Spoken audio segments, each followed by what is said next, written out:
So, hey guys, welcome back. I'm gonna be doing a part two to, the whole moving to the Philippines in 2025, why I did. But for a second, I'm still in Florida. I leave in like 3 days. But look at it's a pretty beautiful day today. I'm just out at a local park right now. But yeah, just to jump right into it, one of the reasons was not necessarily like rising prices in America or in the West, but I feel like there's kind of this like, at least for men, there's just this urge to always make more money.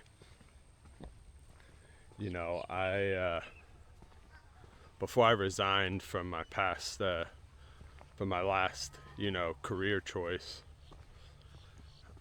I was making six figures. I was making six figures a year, and I still felt the need to grind and make more. I need more. I need a nicer car. I need a nicer house.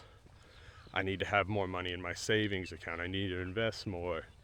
It was just always this constant like feeling that you had to make more money. That you just, even if you had, I really didn't want for anything.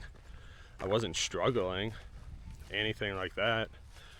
It's just, you always felt like there was always that urge to like do more. And I just kind of wanted to get away from that. And I didn't feel like it was healthy. I didn't feel like it was, good physically, mentally, or, spiritually. So that was a big driving factor for me.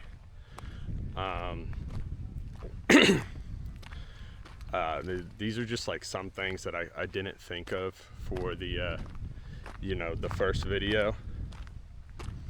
I don't want to paint the Philippines as some perfect place, right? I did a lot of research before, committing to this move. I did a lot of research, and I don't want I don't want anyone watching this to think that the Philippines is perfect. It's, definitely has its drawbacks, but, no place is perfect. Yeah, sorry about that. I just had to take a seat real quick. Something you kind of want to be aware of before you move to the Philippines, before you move to a lot of the Southeast Asian countries, is that, costs of electronics are higher over there. So, like, even something like simple as like the camera I'm shooting on like an Action 5 Pro, like DJI Action 5 Pro. This camera is about $100 more expensive in the Philippines. So I'm not saying that everything's gonna be like 20 or 25% more expensive over there, but it's just something to keep in mind. And that kind of goes like off of like supply and demand, right? Like not, it's just because of the currency and the state of the state of the country. Not everyone has like 25,000 peso, $400 to put into a camera for like luxury purposes.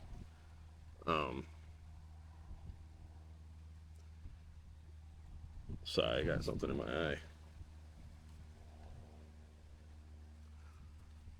But if you've been thinking about making this move, you have the means. I would advise doing it sooner rather than later. Um, a lot of people that I've talked to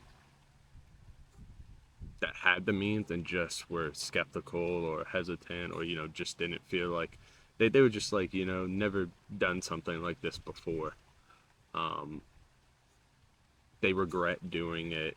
They regret not doing it sooner than you know when they actually finally did it. Like whether it was years, whether it was a month, you know. like later than when they originally wanted to, or originally had that idea and were like, yeah, this is the place I want to live at. They regret not doing it sooner. So, if you have the means and you feel like it's something that you do want to do, you you know you definitely should. You should just take that leap. um you'll either hate it or you'll love it. I mean, I feel like most people, for the most part, love it. I know there's a lot of people out on social media, on YouTube, a lot of expats that you talk to there, talk badly about the Philippines, but that's because they're still stuck in a American mindset with, like, service. Your service is not going to be the same in the Philippines. Yeah, that's just what it is. It's kind of like, it's just kind of like hurry up and wait. I mean, that's just kind of what it is, honestly. But guys, this was just a short, like, part two. I'm just trying to get some videos out before I actually land in the Philippines. When I land in the Philippines, I'm gonna be doing a lot more videos. I'm gonna try to push for at least like 2 videos a week. So as I was walking back to the car, I thought of this as well. Like, when you guys make this move, don't pack too heavy. Because unless you're like buying a condo like before landing, or you're just planning on doing like a super long-term Airbnb, it's gonna get kind of difficult to have like 4 suitcases and be going from hotel to hotel or Airbnb to Airbnb. And it's just gonna be smarter for you to kind of bring the essentials. Like, I mean, me personally, I'm bringing 2 big suitcases, but 1 suitcase is dedicated purely to like my PC. Hey, but later that night, just getting back from the gym, and sorry about the poor lighting in here. Just wanted to kind of touch on like your itinerary, like preparations. You should try to book your flight. I'm sure this is common knowledge, but try to book your flight like a month beforehand. And if you're planning on staying for, let's say like over a month, 2 months, instead of buying a round trip ticket, which is going to be way more expensive because you're going, from your home country to the Philippines, and then from the Philippines back to your home country, for immigration purposes, you have to have an outbound ticket. I would use, I believe they're called Onward flights, which is like, it's a ticket that you can show immigration that is real if they like look it up and everything. It's just you're not going to be getting on that flight. Now, I'm not saying overstay your visa. I'm saying do everything the correct way. But if you're planning on staying there for an extended period of time and you don't want to spend like $100 on a ticket you're never taking, like every month, then this is a good option. And I believe it's like $15 plus tax or something along those lines.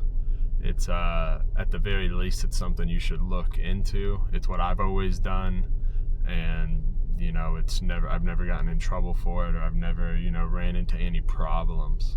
So just a thought, something for you guys to look into.